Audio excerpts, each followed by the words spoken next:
As I watch Liz Cheney at the January 6th hearings, I think to myself, this is her, swan song. This is basically, she's going to be moved off the stage, and she's probably never going to be coming back. And the interesting thing is she kind of knows it. And so what is she doing? Well, she's basically doing what a cornered animal does.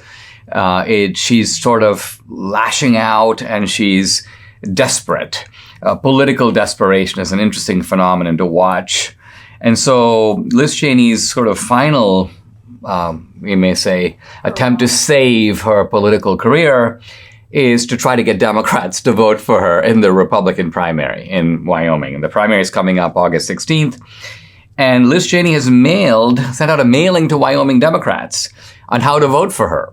So in order to do that, they have to change their party affiliation to vote for her. And Cheney's website apparently now has a link to a form for how you can change your party. So think about this. You've got a Republican running in a conservative Republican state trying to convince Democrats to become Republicans to vote for her.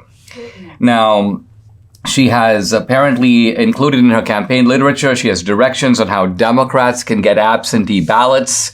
I'm now reading from Liz Cheney.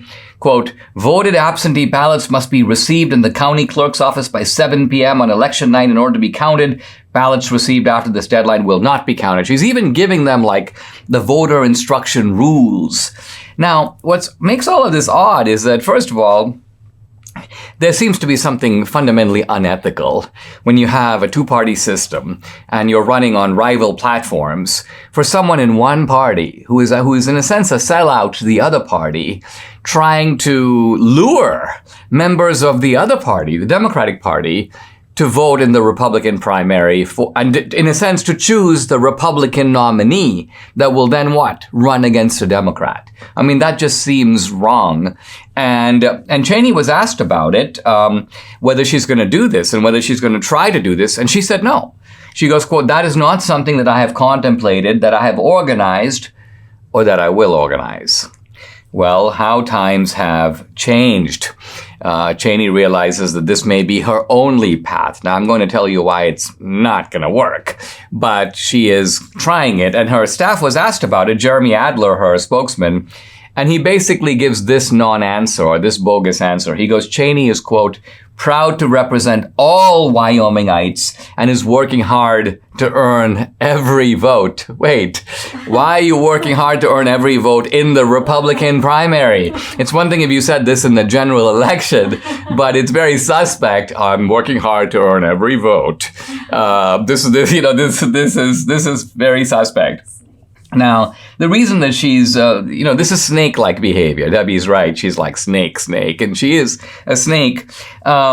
She knows that in the Republican fold, she doesn't stand a chance. In fact, only 26% of GOP primary voters have a favorable view of her. Think about it. She's a long-standing incumbent, and only 26% of primary voters even have a positive view of her. Her opponent, whom I've had on the podcast, Harriet Hageman, has a 28-point lead. And look, it's not that surprising Republicans hate Liz Cheney. They see that on the January 6th committee, she's aligned with the Democrats. She's openly doing Nancy Pelosi's bidding. In fact, she's not only a sidekick of Pelosi, she's sort of leading the charge. So when you're leading the charge for the opposition on an issue that matters greatly to Republicans, I mean, what do you expect? This isn't in a sense even personal against Liz Cheney. It's just that you're not somebody who's fighting for our side. Why on earth would we think of nominating you?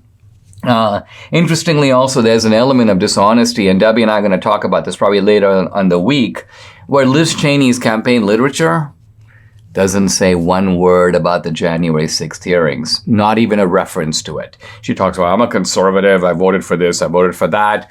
But obviously her visibility, her national visibility, is solely based upon her participation in these January 6th committee hearings. Just remember that Kevin McCarthy withdrew from the January 6th committee because Nancy Pelosi was, in a sense, manipulating who the Republicans were on this committee. Nancy Pelosi's like, I'll take these two. I'm not going to take those. Kevin McCarthy's like, wait a minute. Who gives you the authority to nominate who the Republican members of this committee are? So we're out of here.